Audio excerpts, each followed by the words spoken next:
Economic Forum recently did a study where they said, what are those skills that students need? And they talked to lots of industry leaders. And so they are analytical thinking, creative thinking, leadership and social influence, and empathy and active listening. So what we'd like to ask you is choose one of those four and talk about why you think it's important, and then how are you developing that skill at school right now? So I feel like they're all really important, but in particular, I believe that working in groups is always going to be at the core of any work you do. And that's why I believe leadership and social influence is really a skill that will be really, really important no matter how much the world is changing and how quickly it's changing. At Stanford, I've been able to work on this skill as captain of several golf and football teams, as well as a coach and the treasurer of the athletics department. I've learned to work with different committees and many different groups of people, which has really helped me develop my leadership skills and my social skills in general. Thank you.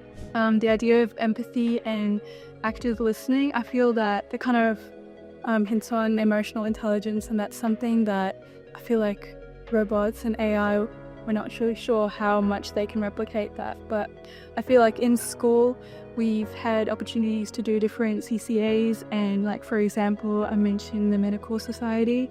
And that's where you get to listen to different students that are like-minded or maybe not like-minded, and you can always learn something different, and also with guest speakers as well. And it's learning about perspectives and listening to take on constructive criticism. As Harshini mentioned, robots and AI are on the rise, and I think something that stands out to me is creative thinking, because I think in the workplace especially, AI has the ability to do like data analysis, but doesn't have that ability yet to be creative in its thinking. So I think that's a skill that's definitely going to help people stand out in the workplace and beyond.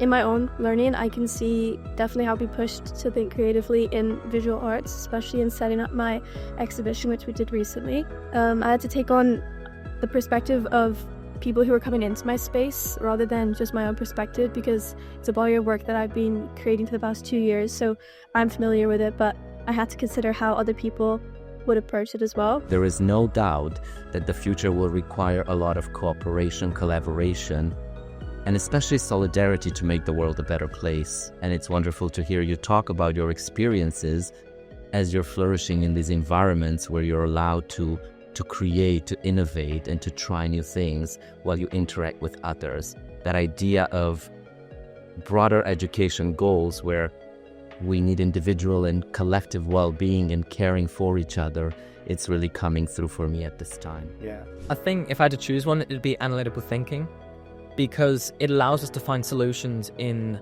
times of uncertainty, and it gives that adaptability that is really useful in this always moving and always evolving world. I think it's been put at the heart of the IB program.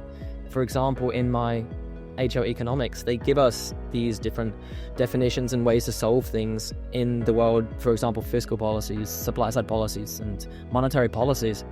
And when they ask us questions, whether it be in our exams or in our IAs, the answers are never black and white. You kind of have to derive answers from what you know.